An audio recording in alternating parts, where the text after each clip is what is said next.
오늘은 전염병과 성도라는 제목으로 오늘 말씀을 나누겠습니다. 코로나19로 인해서 우리나라, 대한민국을 비롯한 온 세계가 신음을 하고 있습니다. 그야말로 한 번도 경험하지 못한 이 일을 전 세계 사람들이 겪고 있습니다. 한 번도 경험하지 못한 일이니 우왕좌왕할 수밖에 없는 모습입니다. 지난 여름에 우리 교회도 엄청난 태풍 바람으로 인해서 온 창문들마다 흔들리더니 이제 조금만 비가 와도 물이 새는 그런 피해를 우리가 받았습니다. 그러나 저희 교회보다 이웃 교회는 간판들이 떨어져서 이웃의 고급 자동차들을 피해를 주어서 많은 보상을 해주기도 했었습니다. 이렇게 보면 과학 문명이 이렇게 발달했는데 여전히 자연재해나 지진이나 큰 화재나 지금처럼 전염병이 퍼지면 우리 인간이 얼마나 무기력한 존재인가를 절감하게 됩니다. 우리와 같은 이런 교회들조차도 전염병에 대해서 어떻게 대처해야 되는지 정말 당황하고 있습니다. 수많은 사람들이 전염병으로 인해서 고통을 당하고 또 죽어가고 있는 때에 교회와 성도는 어떻게 대처하며 살아가야 할까요? 오늘 코로나19라는 전염병을 만나면서 교회와 성도가 어떤 생각과 행동을 해야 하는지에 대해서 은혜를 나눠보겠습니다. 지난번에는 신천지가 전염병 확산의 원인 제공을 하여서 온 나라에 폭력을 치르기도 했습니다. 그러나 이번 주간에는 몇몇 교회가 전염병 확산의 원인 제공자가 되었다라는 소식과 함께 경기도 일대 교회는 예배를 당분간 온라인으로만 드릴 수 있게 하는 행정명령까지 받게 되었습니다. 이제는 예배 드리는 것조차 자유롭지 못한 때가 되었습니다. 아마 오늘 공무원들은 이 지역 사회로 각 교회마다 다 점검하러 아마 올 겁니다. 공고사항은 제가 주거에도 기록되고 저게 메모해 두어 것처럼 발열 검사하는 것과 손세 정제와 소독과 거리두기 이런 것을 지키는지 안 지키는지 불시에 찾아와서 점검한다고 하니 그래서 제가 조금 신경을 썼습니다. 예배 드리는 것조차 이제 좀 제한을 받는 이 자유롭지 못한 때가 되었습니다. 자, 그러면 교회는 이 예배를 드리지 못하는 상황에서 어떻게 대처해야 할까요? 여기에 어떤 분들은 예배를 드리지 못하게 하는 것은 종교의 자유를 보장하는 헌법에 위배되는 행위라 하면서 거세게 반발하는 분들도 있습니다. 반면에 교회가 이 어려운 시기에 사회를 위해서 해야 할 일이 무엇인가를 생각하며 적극적으로 사회 공의를 위해서 동참해야 한다라는 그런 소리를 내는 분들도 많이 있습니다. 여러분 같다면 어느 쪽을 선택하시겠습니까? 교회가 예배를 드리지 않는다면 교회는 교회로서의 존재 가치를 상실하기 때문에 예배는 반드시 드려져야 합니다. 그렇다고 해서 전염병으로 인해서 나라가 크게 위기 속에 있는데 교회는 예배 드려야만 된다고 고집을 피워야 되겠습니까? 그래서 교회 지도자들은 현 상황을 어떻게 대처해야 될지를 정말 심사숙고하고 있습니다. 성경은 환난을 당할 때 언제나 여호와께 돌아오라 그렇게 말씀해 왔습니다. 오늘 우리가 읽었던 시편 91편에 나오는 말씀도 먼저 2절을 한번 보실까요? 나는 여호와를 향하여 말하기를 그는 나의 피난처시요 나의 요새요 내가 의뢰하는 하나님이라 하리니 라고 하시면서 하나님을 향해서 환난과 재난 속에서 언제나 여호와 하나님을 찾으면 하나님께서 우리의 피난처가 될 것이고 우리가 가장 안전한 요새와 같은 것이 될 것이다. 그렇게 고백을 하고 있습니다. 이 성경은 이렇게 여호와께로 돌아오라라고 하면 돌아오면 어떻게 어떤 일을 베풀어 주시는가? 91편 우리가 읽었던 3절, 4절, 5절, 6절 이하에 이런 표현을 합니다. 간단하게 요약하면 하나님께서 여호와께로 돌아오면 하나님은 그의 날개로 우리를 덮어주신다. 밤에 공포가 엄습할 때 낮에 화살과 전염병이 퍼져오는 재앙일 때에도 두렵게 하지 않게 해주신다. 그렇게 말씀을 합니다. 여기에서 교회와 성도들은 이런 전염병 속에서 해야 할 일은 분명하게 여호와 하나님께 돌아와서 여호와 하나님만 의지하며 그를 깊이 섬기며 살 때 하나님께서 진정한 피난처요 전염병도 넘어가게 해주신다라고 말씀합니다. 자, 그러면 하나님께 그냥 돌아오기만 하면 됩니까? 여호와께 돌아오라는 말은 과연 무슨 뜻일까요? 그것은 조금 엄밀하게 말씀하면 여호와 하나님께서 말씀하신 공의로 돌아오라는 말씀입니다. 예를 들어서 전염병이 확산되는 이때에 교회가 지켜야 할 사회적 공의는 무엇일까요? 하나님의 공의는 무엇일까요? 그것은 교회나 성도가 전염병이 더 확산되지 아니하도록 일조하는 것이 아닐까요? 네, 그게 하나님의 공의인 것입니다. 하나님의 공의를 위한 성도의 삶은 그냥 착하게 산다, 그렇게만 사는 것이 아니라는 말씀입니다. 예를 들어 전염병이면 성도가 전염병이 확산되지 아니하도록 적극적으로 동참하는 것이 여호와께 돌아간다는 말이겠죠. 여호와께 돌아오는 말은 예배와 경건의 삶을 살라, 힘쓰라, 그런 뜻도 있지만 지금의 전염병 상황 아래에서는 전염병이 온 세상에 퍼지고 있을 때 경건한 성도의 삶은 사회 공의를 위해서 우리가 앞장서는, 참여하는 것, 그게 바로 여호와께 돌아가는 것입니다. 그렇습니다. 성도는 그냥 가만히 앉아서 성경 말씀을 읽고 묵상하고 가만히 방문 안에 들어앉아만 있어야 된다, 그런 말이 아니죠. 성도는 성도답게 일정한 행동을 하라는 말씀입니다. 만약에 성도가 하나님의 백성으로서 잘못된 행동을 했다면 즉시 잘못했습니다, 회개해야 되는 거죠. 성도는 있는 자리에서 마땅히 행할 바를 행하는 그런 삶을 살아야 한다는 말씀입니다. 그저 하나님의 말씀만, 하나님의 도우심만 바라면서 감나무에 감이 떨어지도록 입만 벌리고 있으라는 그런 뜻이 아닌 것이죠. 이 시대의 올바른 성도의 모습은, 성도의 가장 바람직한 모습은 하나님의 그 공의를 위해서 적극적으로 동참하는 것, 바로 하나님의 의에 참여하는 성도의 모습인 줄 믿습니다. 우리가 가장 바라는 것은 전염병이나 이런 환난에 들지 않는 것이 가장 좋겠지요.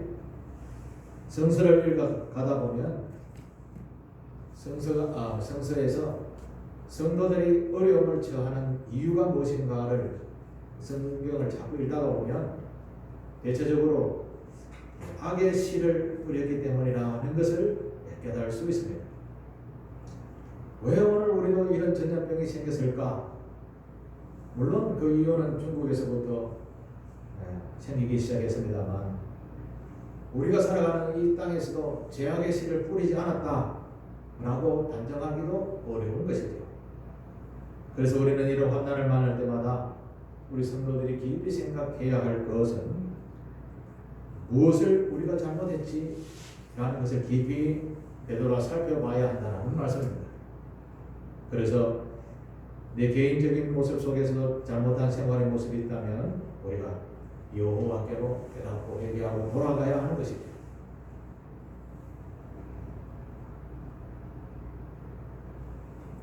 구약성서 민수기를 읽다가 보면 민수기 21장에 이런 이야기가 나옵니다. 이스라엘 백성들이 잘못함으로 말미암아서 전염병을 만나는 그런 이야기가 나옵니다.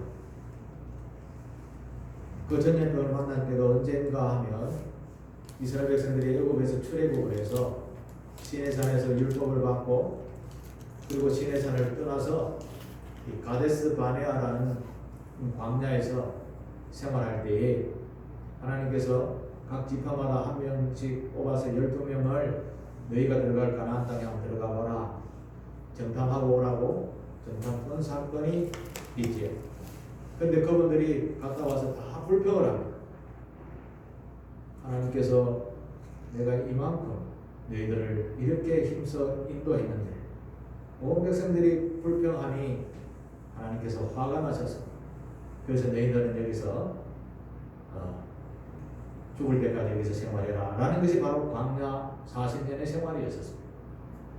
21장에 민수기 21장에 나오는 말씀은 그 38년 조금 지난 때에 하나님께서 출애굽한 1세대들이 거의 다 죽었을 때에 2세대들이 자라서 이제 가나안 땅에 들어가도록 출발하는 그런 시점이었습니다. 이 가데스 바네아라는 땅은 지금의 이스라엘 땅의 남부 지방이고 바로 올라간 것이 아니라 요단강 오른쪽 편을 돌아서 들어가는데 그 요단강 오른쪽 편으로 들어가는 땅에 에돔이라는 나라가 있었고요. 모압이라는 나라가 있었고 암몬이라는 나라가 있었습니다. 물론 지금으로 말하면 국가 개념이지만 부족 개념이죠. 그 에스라는 그 국가는 그 야곱의 아들이 아닌데 이삭의 아들 두 아들 중에 하나는 야곱과 하나는 에서죠. 그 에서의 후손들이 사는 곳이 에돔 땅이었습니다. 그래서 하나님은 형제니까 너 싸우지 말고 돌아가라 하셨습니다. 그래서 이스라엘 백성들이 쭉 올라가면 바로 가는데 둘러가니 또 불평을 하기 시작한 거죠.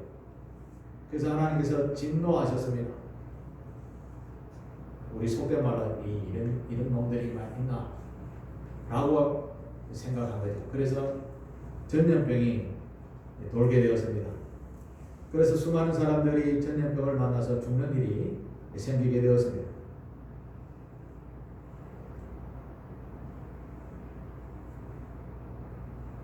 하나님의 은혜를 받았으면 늘 감사하면서 우리에게 조금 힘든 일이 생기면 이게 무슨 뜻이 있구나 라고 생각하면서 하나님의 뜻대로 살아가는 것이 성도의 삶이라면 이스라엘 백성들은 늘 불평과 불만을 일삼았던 것이죠. 그래서 그런 재앙을 만나게 되었습니다.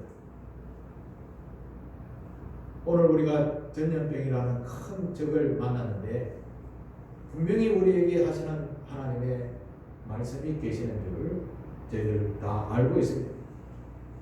그렇지만 우리는 불평을 합니다.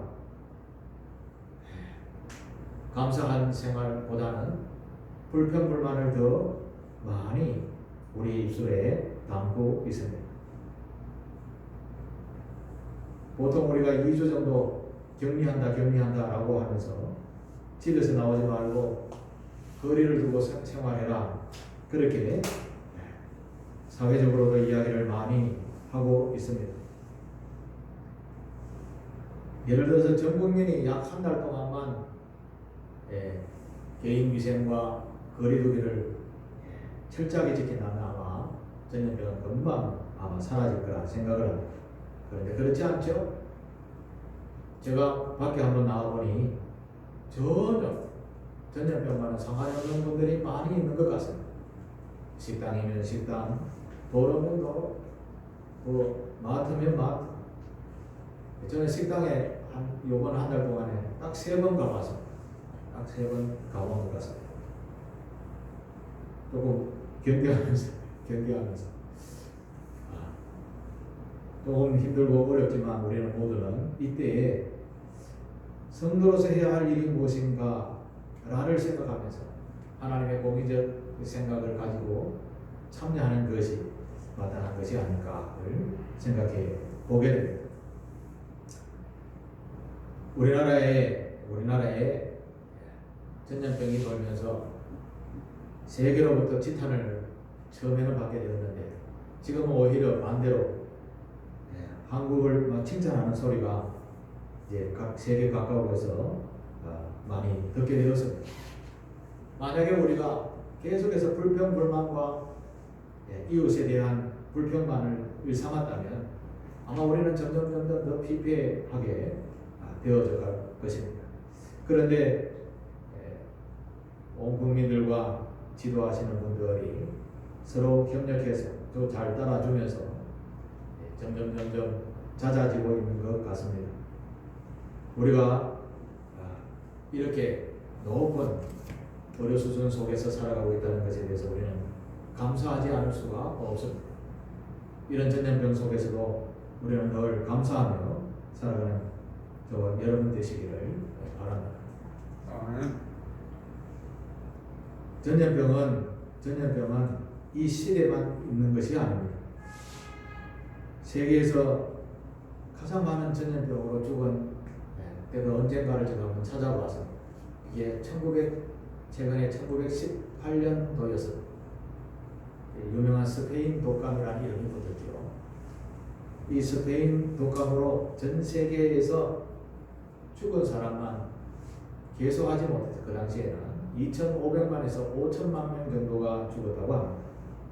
그런데 우리나라에도요, 1918년도 상업운동이 일어나기 한 해 전에 740만 명이 전염이 되었습니다. 그런데 14만 명이 죽었다라고 기록되어 있습니다. 어마어마하죠? 그게 1918년도였습니다. 만약에 지금 이 시대에 이런 일을 만나게 되었다면 정말 생각만 해도 끔찍한 일입니다. 그래서 오늘 우리는 이번 전염병 사태로 인해서 성도가 깊이 생각하고 실천해 옮겨야 할 것이 무엇인가를 깊이 생각하고 실천해야 한다는 것입니다. 특히 개인 위생에 철저해야 한다는 것이겠죠. 우리는 그저 독감 걸리면 약 먹으면 되지 뭐, 어디 아프면 병원 가면 되지 뭐, 이렇게 우리가 생각을 했습니다. 그래 왔습니다. 왜냐하면 우리는 굉장한 높은 의료 수준을 가지고 있거든요. 우리나라의 건강보험이 언제 생긴가 제가 또 한번 기록을 찾아봤습니다만 1977년도에 박정희 대통령이 있을 때 시작을 했습니다. 전 국민이 이제 전체 다, 그 당시에는 일부만 시작했는데 전체 다 혜택을 다 보는 것은 1989년도에 전체 의료보험이 적용이 되었습니다. 그래서 지금은 세계가 한국과 같은 나라가 없다 칭찬을 하죠. 미국도 우리나라의 의료 체계를 굉장히 부러워하고 있습니다. 심지어 이 코로나 바이러스 검사만 하는데 검사료가 약 400만 원 정도 나왔다는 소식을 들으셨죠? 미국은 그렇습니다. 보험이 없으면 400만 원 주고 검사 그냥 죽지요. 그렇습니다. 이게 바로 현실인 것이죠. 그런데 우리나라는 이런 놀라운 나라 속에 살고 있습니다. 감사하는 모습이 그렇게 많지 않은 것 같습니다. 감사하며 사시고 성도로서 해야 할 일이 무엇인지 한번 살펴보겠습니다. 첫 번째는 개인 위생에 철저해야 합니다. 제가 예배 마치고 난 뒤에 개인 세정제를 하나씩 나눠드리겠습니다. 조그만한 것이기 때문에 가방에 가지고 다니면서 늘 소독하시게 되기를 바랍니다. 며칠 전에 TV에 의사가 나와서 이런 말을 하는 것을 제가 들었습니다. 원래 지금 올 봄에 병원에서 독감 환자로 잡힌 수치가 작년에 보다 100분의 1도 안 된다고 합니다. 그 말은 무슨 말인가 하면 독감 환자가 거의 없다라는 거죠. 거의 안 걸렸다라는 거죠. 의사가 하는 결론적인 말은 물론 독감 걸린 분도 계십니다. 코로나 바이러스로 걸린 분도 계시고 코로나 바이러스는 좀 빼놓고 우리가 코로나 바이러스 생기지 않을 때 작년 이맘때 병원마다 독감 때문에 문정성실을 이뤘던 거 여러분 기억하시죠? 근데 원래는 그런 것이 없다라는 거죠. 이 의사가 하시는 말씀은 손만 잘 씻어도, 이 손에 세정제를 묻히고 소독만 잘해도 감기가 안 된다는 거죠. 감기가. 저도 그것에 대해서 공감을 하게 되었습니다. 여러분, 그래서 손 세정제 가지고 다니시면서 늘 손을 이렇게 얼굴에 자주 갖다 대는데 위생에 철저하게 되면 병원에 갈 일이 적어지게 된다 라는 의사의 말이었습니다.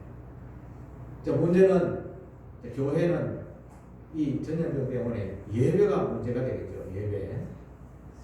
저도 그게 큰 고민입니다.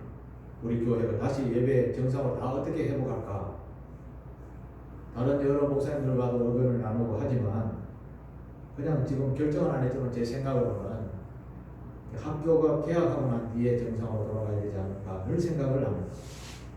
그 전에 학교도 개학하기 전에 문제가 생기면 그 문제가 더 크게 되기 때문에 그렇습니다. 이 예배가 온라인으로 드리고 있다라고 하면서 많은 교회들이 그렇게 동참을 하고 있습니다. 제 친한 친구였던 지금 안수 집사님인데 한 2-3천 명 다니는 교회의 안수 집사님인데 전화를 해봤습니다. 대답이 왔는데 안수 집사님이 자기 교회 예배 시간을 TV로 방송을 하면 틀어놓고 잠옷 입고 누워가지고 텔레비 보듯이 보고 있다는 거죠. 친구니까 이제 솔직하게 이야기하는 거죠. 이게 예배 TV 보는 것이죠. 그냥 예배는 그렇게 되는 것이 아니죠. 하나님께서 우리를 사랑하셔서 그의 독생자를 이 땅에 내어주시면서 지극히 사랑하셨는데 우리는 누워서 텔레비 보듯이 예배에 참여한다고요? 이게 온라인으로 예배가 제대로 안 되는 것이죠. 그래서 참 고민입니다. 그래서 저도 여러 가지 책을 뒤적뒤적 하다가 그 믿음이 그렇게 좋아서 종교를 개혁했던 마틴 루터 시대는 어떠했을까를 제가 한번 찾아봤습니다. 마틴 루터가 살 때 1517년에 그거 했죠. 종교 개혁을 단행했죠. 1500년대에 유럽의 패스트균이라는 엄청난 전염병이 그게 흑사병이라고 하죠. 발생을 했었습니다. 13세기부터 거의 17세기까지 주류를 이루고 계속해서 이 패스트균이 흑사병이 유행을 했다고 합니다. 물론 치료제가 없습니다. 19세기에 와서 파스텔르라는 분이 이제 드디어 항생제를 발견해서 이제 치료를 해서 지금은 이제 이 패스트균이 거의 없어지게 되었죠. 그야말로 어마어마하게 무서운 전염병이었습니다. 유럽의 인구 3분의 1이 죽었다고 합니다. 이런 전염병이 한창 온 세상을 뒤덮고 있을 때 브레슬라우라는 지방의 목사인 요한 헤스라는 분이 루터에게 이런 치명적인 흑사병이 지금 만연해 있는데 우리 그리스도인들이 해야 할 일이 무엇인가요? 질문을 해왔어요. 도망가야 될까요? 다른 나라로? 그때 루터가 한마디로 이렇게 말을 합니다. 하나님을 시험하지 말고 신뢰하십시오 라고 대답을 했습니다. 당시 어떤 지도자들은 전염병은 하나님이 내린 형벌이기 때문에 그것을 피해 도망하는 것은 잘못되었을 뿐만 아니라 믿음이 없는 불신앙적 행동입니다. 아주 보수적 신앙을 가지고 있었던 사람들의 소리였죠. 루터는 이렇게 이야기합니다. 전염병조차도 하나님의 작정 안에 있는 것은 분명합니다. 그러나 그것을 퍼뜨리는 것은 마귀의 행동이라 이렇게 말했습니다. 그 당시에는 병의 원인이 무엇인지를 몰랐으니 아마 그렇게 말한 것 같습니다. 그러면서 루터는 이렇게 이야기합니다. 여러분, 하나님이 재앙을 내렸다 하더라도 성도로서 해야 할 일은 있습니다. 우리가 할 수 있는 것은 해야 하지 않을까요? 예를 들어서 이렇게 말씀합니다. 여러분의 집에 불이 났을 때 하나님의 심판입니다 하면서 가만히 있어야 됩니까? 여러분의 집에 불이 나는데 아멘 주 예수여 오시옵소서 이렇게 합니까? 아니죠. 여러분이 물에 빠졌을 때 수영하지 말고 하나님의 심판이구나 하면서 익사해야 됩니까? 또 여러분이 운동하다 다리가 부러졌을 때 의사의 도움을 받지 않고 이건 하나님의 심판이야, 저절로 나을 때까지 끝까지 참고 견뎌야 돼, 그렇게 해야 됩니까?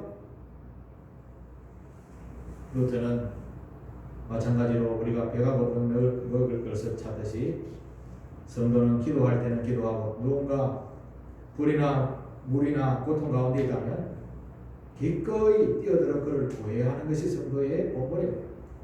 여러분들도 이같이 행동하십시오. 그렇게 루터가 말했다고 합니다. 마틴 루터가 비텐베르그 성당에 교회도 됐지만 학교도 되었습니다. 그곳에 교수 생활도 하고 신부의 역할도 하면서도 흑사병이 겹쳤을 때 독일이죠. 그 작센 지방입니다. 선제후의 영주였던 요한이라는 이 영주가 루터를 비롯한 그 훌륭한 교수들을 피하십시오 라고 인근 도시인 예나로 피하라고 명령을 했습니다. 그러나 루터의 동료였던 요하네스 부호겐하겐이라는 분은 떠나지 않고 전염병에 걸려있는 사람들을 돌봐야 된다라고 하면서 봉사하기로 남았었습니다. 그러니까 다른 여러 교수들이나 성도들은 가도 못하고 오도 못하고 우왕좌왕할 때 루터가 또 그렇게 이야기합니다. 어떤 사람은 누가 와서 사명감을 가지고 봉사해야 되지만 그러나 불필요하게 다 머물러 있어서는 안 됩니다. 꼭 필요한 일만 하고 다 피하십시오 라고 조언을 했다고 합니다. 루터의 하는 이야기를 이해하시겠죠?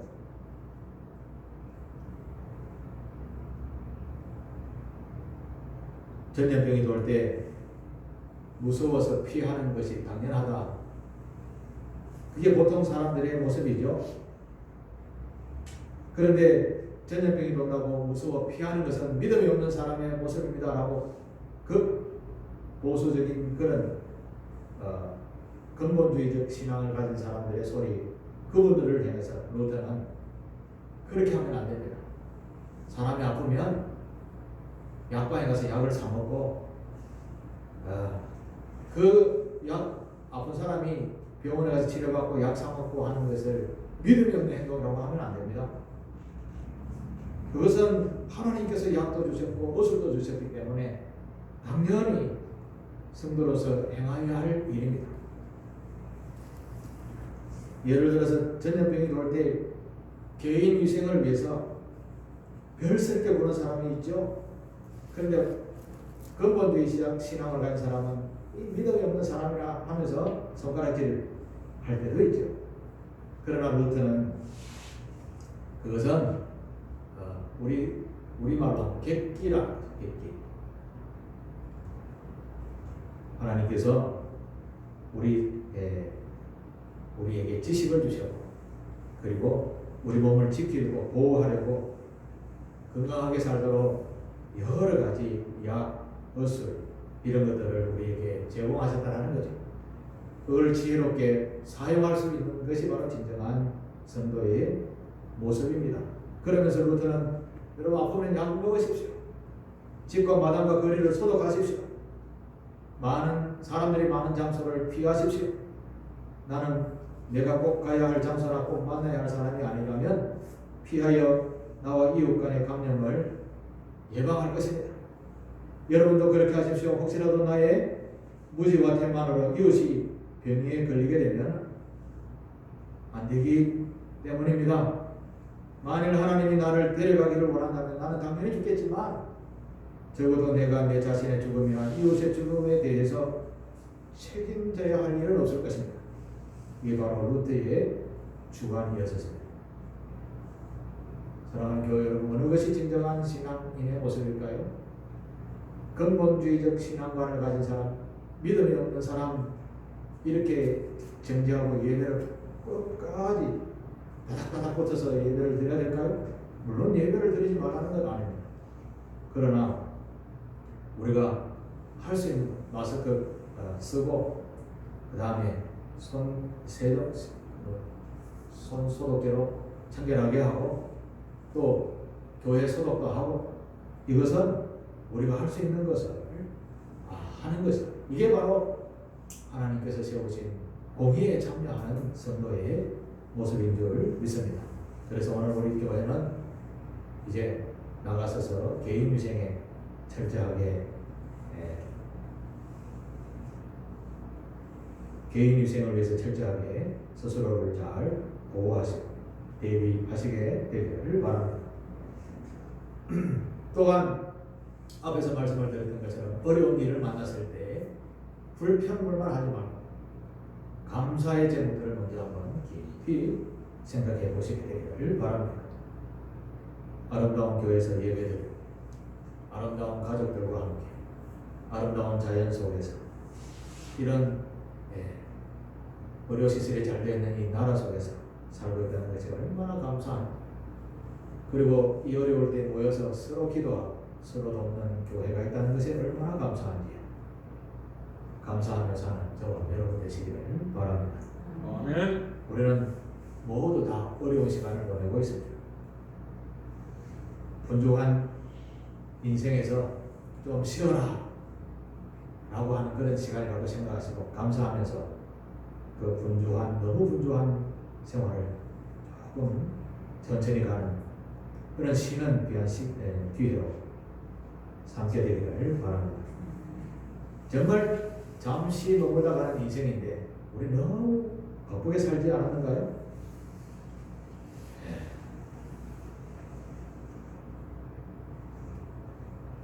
격리된 생활을 하는 그런 사람들도 있는데 우리는 그래도 좀 자유스럽지.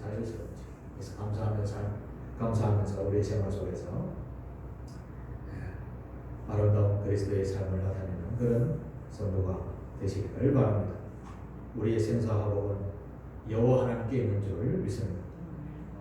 그래서 우리 성도는 결국 여호와 하나님께 우리 인생의 모든 포커스를 맞추고 시편 91편에도 말한 것처럼 모든 것이 여호와께로 온다는 것을 말씀하신 것처럼 이런 어려움 전염병이 창궐할 이때에 성도들이 해야 할 개인 위생 감사하면서 또 내가 마땅히 해야 할 일은 성도로서 행하는 그런 성도의 삶을 살 때 아름다운 주님의 나라 회복될 줄 믿습니다. 저와 여러분 이런 어려운 시간을 말씀처럼 지켜나가는 저와 여러분 되시기를 바라겠습니다. 기도하겠습니다. 사랑의 하나님 아버지, 은혜를 베풀어 주셔서